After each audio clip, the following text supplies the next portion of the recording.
Please don't go for my nose. So I have got a really special guest here today. Not only is she my special guest, but she's my very dear friend.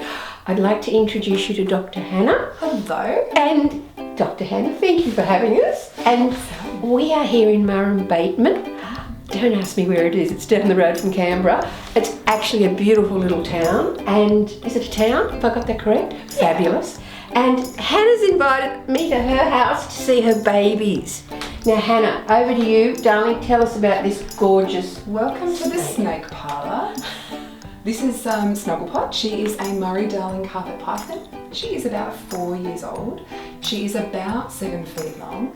She's pictured here on a little clothing rack. She's trying very hard to go back into her tank because they're quite shy creatures as a rule. Yeah, threatened in the wild, but I'm lucky enough to have 2. So her brother is Cuddlepie. Can I touch her there? Of course you can, stroke her. How does she feel? It's like glass. They're not slimy, are they? No, not at all. And actually, you can't feel the scales. She's just so smooth. Yeah. And she's warm. She is. She's warm as toads. Yeah, my power bill's pretty intense. So, when do they hibernate? So usually coming up from this time of year, really through to about September, October. Yeah. There are some species, and depending on where you live, that don't brumate. That's the snaky equivalent of hibernate. That don't brumate at all. These guys are starting to slow down, so we will try feeding them later today. They may not want to eat. It depends on how they're feeling. It's all about the seasons. She is so warm. Yeah, they're a very placid python. They're very gentle. She is in beautiful condition. She's so glossy. And unlike some snakes, so instead of being white underneath, she's pigmented there through her tummy, and that's all to help her camouflage. Oh look here, she's got a little tail here to hook herself on, in case so she doesn't fall off. My gosh, that is so strong. Oh yeah, absolutely. Wow. So they actually suggest when you're handling snakes that you have about 1 person for every 1.5 metres worth of snake. Here, which is why we have a cast of 1,000 here today. Please note we're doing social distancing. Separated by her snake, and her name's Cuddlepie. Or Snugglepot. Her brother's Cuddlepie. What does she eat? So rats, chicken, quail, all frozen thawed obviously, we don't feed live. And how often do you have to feed them? Depends, up to once a week, that'd be the most frequently you have to feed them. Yeah. And that's when they're really warm, that's in the middle of summer, it's when they're growing. But really over winter they can take breaks of months at a time. And does she shed? When do they shed? Yeah, so they shed every couple of months. They basically shed when they grow. Oh, okay. Yeah. And you just pull out the old skin? Yeah. You just wake up one morning and there's old clothes on the floor. Can you make shoes out of the skin or anything? Sadly, no. It's too fragile. It's paper-like. I can show you some. But a little wallet or something out of the shredded skin would be nice. So why are you wearing the gloves? Oh, just in case she decides to eat one of my fingers. Oh, really? Has she ever? She's tried. Do you ever take her into the surgery? No, I would like to. Yeah. But I think a lot of people would be a bit Well, maybe if you set one up in the surgery in the glass case. I've also thought about, I think people get really frightened though. But they like to look. Yeah. The curiosity gets you and you want to look. Yeah. The kids would probably love it. Kids love snakes. Yeah, I often find. Yeah. So we're just supporting her body. We're keeping her comfy. She's quite good to film because she just stays nice and still. Especially if you have a special on snake venom. It'd be nice to have one there. Yeah, we sell anti-venom.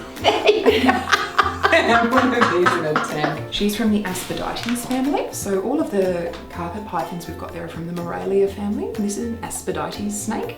So she's got a few interesting differences to her. She's a python just like them, so she's not venomous and she constricts her prey. But the plates on her head, you can see these kind of large, she's got these behaviours. Yes. And she looks a little bit like a venomous snake. Yes, she does. Yeah. I'm not touching her. She looks a little bit like a venomous snake, so it's just because they're from a different family of python.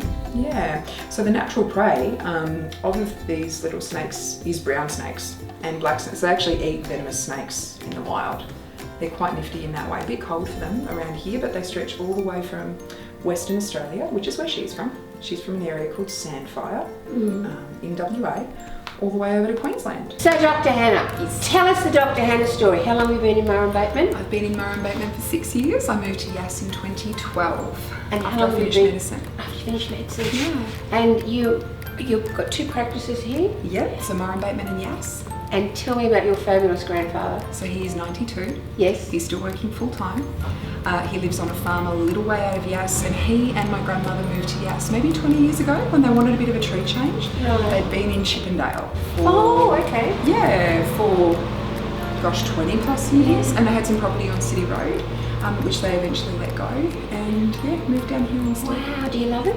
Yeah, it's beautiful. Your house is beautiful. Thank you. Thank you so much for inviting us in today. We've had the best time. We haven't stolen anything. We've been really, really good. Check the pockets. It's check the pockets. The snake room was just amazing. I hope you loved it. Thank you for showing us your snakes. Pleasure. And we cannot leave without telling you about this beautiful cat, which we're trying to steal. Tell us about Lollipop. So this is Lollipop. She is a 4-year-old Maine Coon. So this is the largest breed of domesticated cat on the planet. Lollipop came to me from her breeder Tracy when she was retired at about age 3.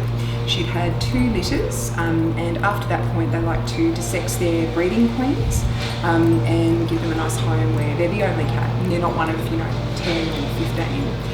So Lollipop came to live with me, and she's in charge of me, the dogs, Oh my and the gosh. snakes. Just ask her. She's got a few interesting features that you only see on Maine Coons. She's got these beautiful tufted ears, which are called lynx tips, and they're called Maine Coons because when the breed was first discovered, people thought that local cats in America had interbred with raccoons because they were so big with such long tails and such funny looking ears. She's purring like a tractor under here. She's so laid back. She's so calm, this cat. So they say they're dog-like.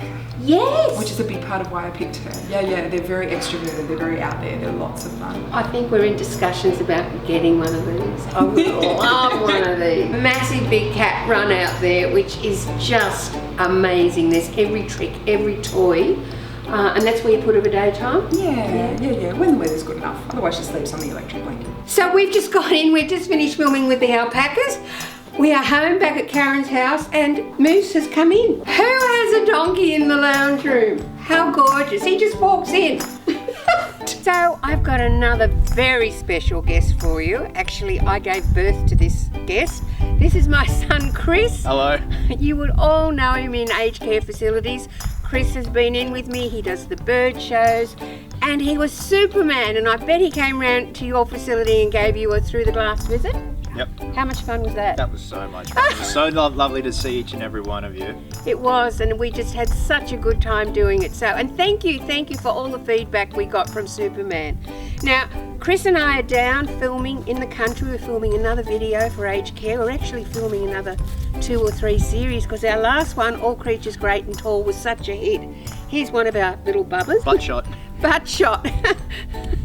This is Moose the donkey. He follows us everywhere and we love him, and he's got a butt as big as me. I love him.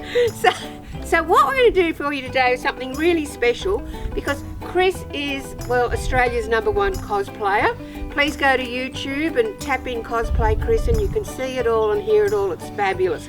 So today Chris has kindly offered to tell you a bit about cosplay, and then he's actually going to dress up as one of his favourite characters, and we're going to throw him on the big horse. Thank you, Mum. That was really well done. Oh, thank you, son. So cosplay is essentially costume play, costume role play. It's essentially dressing up on a whole new level, something that you'd see that as if it's jumped off the silver screen. So today I'm going to be dressing up as Pirate Batman, even though it's not exactly from a film. It's my rendition of what Batman might be if he were a pirate, or around when pirates were around, so to speak. So I'm going to suit up, show you guys what I look like. It's not the best looking thing in the world, but you'll get an appreciation and a good idea of the work that goes into these costumes. And then I'm going to be jumping on Diesel, the big beautiful black horse down there that the lovely Karen is saddling up as we speak. So stay tuned, sit back and watch the magical transformation. You're beautiful! Here we are, 2 hours later. No, actually, how long did it take you? Half an hour. Half an hour. Here we have Pirate Batman. Chris has made every single thing you can see by hand. Hours and hours of work. Walk us through it. So some parts did come from friends around the world, but it was all put together by myself, and the same concept that I had in my head. All the weathering, all the distressing was done by yours truly. So I'm pretty happy with it. This is my baby, and this is what I think Batman would look like if pirates were around. It's pretty cool, isn't it? So now we're going to see if he bends, because we have to get him on the 7-foot-high horse. I think it should be okay. You think? I think Let's it should be do it. okay. Let's do it. Okay. Here you go.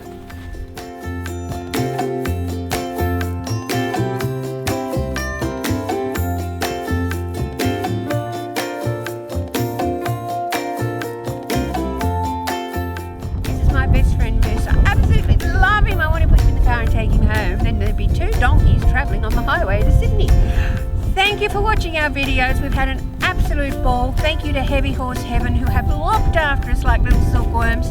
If you want to make a donation, $5, $10, Heavy Horse Heaven would love it, because it goes to looking after little bubbers like this. So thank you, Karen, for looking after us. We love you. We're coming back. We're going to do more stuff. And God bless yous all, and I'll see you around like a donut.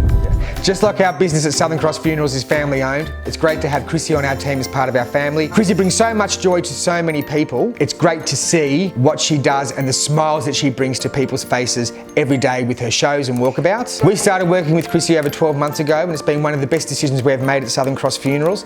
Just seeing the amount of joy and happiness that her and her feathered friends bring to residents and facilities alike makes it all well worth it. She'll be back soon, no doubt, bringing joy and happiness and smiles wherever she walks. Who can forget that pink hair?